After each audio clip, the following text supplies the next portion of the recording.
জালিয়ানৱালা বাগ হত্যাকাণ্ডৰ ২৫ বছৰৰ পূৰ্বে ১৮৯৪ চনৰ ২৮ জানুৱাৰীত অসমৰ দৰং জিলাৰ এখন সৰু গাঁৱত সংঘটিত হৈছিল আন এটা হত্যাকাণ্ড আৰু সেই গাঁওখনৰ নাম হৈছে পথৰুঘাট আৰু এই পথৰুঘাটতেই ব্ৰিটিছৰ গুলীত নিহত হৈছিল ১৪০ জন কৃষক আৰু এই ঘটনাটোকেই কোৱা হয় পথৰুঘাটৰ কৃষক বিদ্ৰোহ বুলি। আজি আমি কথা পাতিম পথৰুঘাট কৃষক বিদ্ৰোহৰ ওপৰত। ১৮২৬ চনত হোৱা ইয়াণ্ডাবু সন্ধিৰ পিছত সমগ্ৰ অসম ব্ৰিটিছ চৰকাৰৰ হাতলৈ গুচি যায়। তাৰ পাছত সমগ্ৰ অসমতে ব্ৰিটিছ চৰকাৰে আৰম্ভ কৰে ছাৰ্ভে আৰু সেই ছাৰ্ভে ভিত্তিত কৃষকসকলৰ ওপৰত জাপি দিয়া হয় টেক্স। প্ৰায় ১৮৯৩ চনলৈকে সেই টেক্স ৭০-৮০% বৃদ্ধি হৈ যায়। তাৰ ফলত কৃষকসকলে বিদ্ৰোহ আৰম্ভ কৰে যে তেখেতলোকে ইমান টেক্স ব্ৰিটিছ চৰকাৰক কিয় দিব। সমগ্ৰ অসমতে বেলেগ বেলেগ জেগাত ৰাইজমেল পাতিবলৈ আৰম্ভ কৰে কৃষকসকলে আৰু সেনেদৰেই ১৮৯৪ চনৰ ২৮ জানুৱাৰীত এখন ৰাইজমেল পাতিছিল পথৰুঘাট, যোনখন দৰং জিলাৰ এখন সৰু গাঁও হয়।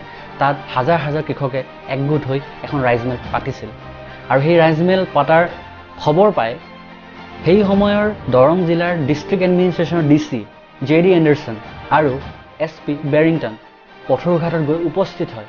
পথৰুঘাটত একগোট হোৱা নিৰস্ত্ৰ কৃষকসকলে যেতিয়া প্ৰতিবাদ কৰি আছিলে তেতিয়া দৰং জিলাৰ SP বেৰিংটনে গুলীচালনা কৰিবলৈ নিৰ্দেশ দিয়ে আৰু সেই গুলীচালনাত কমেও ১৪০ জন কৃষকৰ মৃত্যু হয়।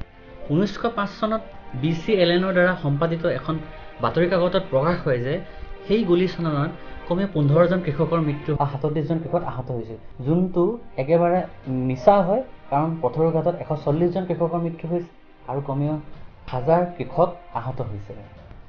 এই ঘটনাটো আছিল ভাৰতীয় স্বাধীনতা সংগ্ৰামৰ এটা অন্যতম মৰ্মান্তিক আৰু প্ৰেৰণাদায়ক ঘটনা। আচলতে ক'বলৈ গ'লে মেইন ষ্ট্ৰীম হিষ্ট্ৰী কিতাপবিলাকত এই ঘটনাটোৰ বিষয়ে খুব কমহে উল্লেখ আছে।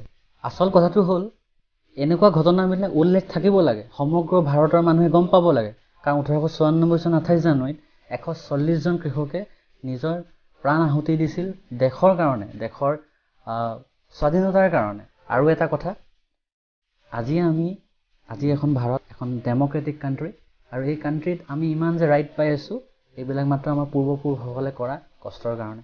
তেখেতলোকে ব্ৰিটিছৰ এগেইনষ্টত আন্দোলন কৰি আমাক ভাৰতখন স্বাধীন কৰি দিলে আৰু তাৰ কাৰণে আজি আমি right to vote, right to speech, এনেকুৱা কিছুমান ফাণ্ডামেণ্টেল ৰাইটছ কিছুমান আমি পাই আছোঁ। আৰু এই ঘটনাটোৱে অসমত স্বাধীনতা সংগ্ৰামৰ এটা নতুন দিশ দিছিল, এটা নতুন ৰূপ দিছিল। আমাৰ অসমৰ মানুহবিলাক জাগ্ৰত হৈ গৈছিল আৰু ব্ৰিটিছৰ এগেইনষ্টত থিয় দিছিল, ব্ৰিটিছক বেয়া বুলি গম পাই গৈছিল।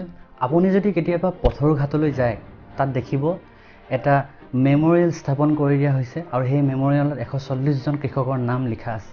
আপোনালোকে যদি যায় সেই ১৪০ জন কৃষকৰ নাম পঢ়ি চাব, তেখেতলোকৰ নাম যেতিয়া পঢ়িব ন তেতিয়া আপোনালোকে এটা বিশেষ অনুভৱ এটা কৰিব, দেশ প্ৰেম জাগি উঠিব আপোনাৰ গাত। মই কেইদিনমানৰ আগতে তাত গৈ আহিলোঁ, তাত মই দেখিলোঁ গোটেই ১৪০ জন কৃষকৰ নাম, যোনে দেশৰ কাৰণে প্ৰাণ আহুতি দিছে। ২০০০ চনৰ পৰাই ২৯ জানুৱাৰীৰ দিনটোত আমাৰ ভাৰতীয় সেনাই শ্বহীদসকলক শ্ৰদ্ধাঞ্জলি জ্ঞাপন কৰি আহিছে।